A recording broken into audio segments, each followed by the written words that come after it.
서울시청역 역주행 참사를 두고 가해 차량 운전자가 급발진을 주장하고 있고 경찰은 운전자 과실 가능성에 무게를 두는 것으로 알려진 가운데 전문가들 사이에서도 의견이 엇갈리고 있습니다.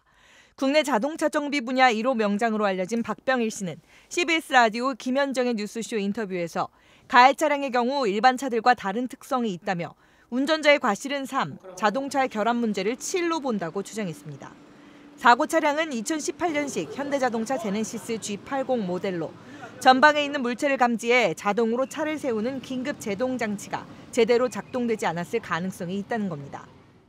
만약에 운전을 잘못했다 하더라도 긴급 제동 장치가 작동됐으면 저렇게 사고까지 안 날 수 있는 차인데 났다는 거죠. 온도, 습도, 진동, 열 어떤 상황에 따라 어떤 때는 됐다, 어떤 때는 안 됐다 하는 현상이 가끔 있기 때문에 전자 시스템 믿을 수가 없는 거예요.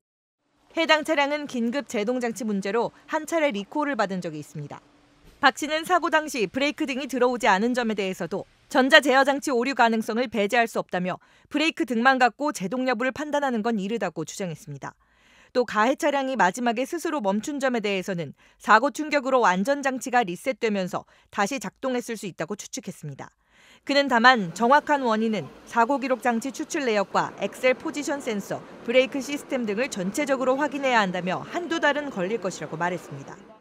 반면 염건웅 유원대 경찰 소방행정학부 교수는 통상 급발진 차량은 전자장치 이상으로 오히려 더 가속이 붙어 구조물과의 충격에 의해 멈추는 경우가 대부분이라며 스스로 멈춘 이번 사고의 경우 급발진 가능성은 제로에 가까워 보인다고 분석했습니다.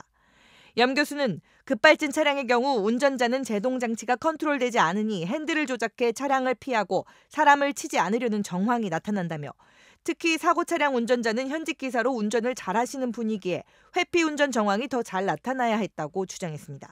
김필수 대림대 자동차학과 교수도 급발진은 원인을 밝히기 어렵고 본인의 실수를 면하라고 이유를 대는 경우가 있다며 급발진 가능성이 낮다고 말했습니다.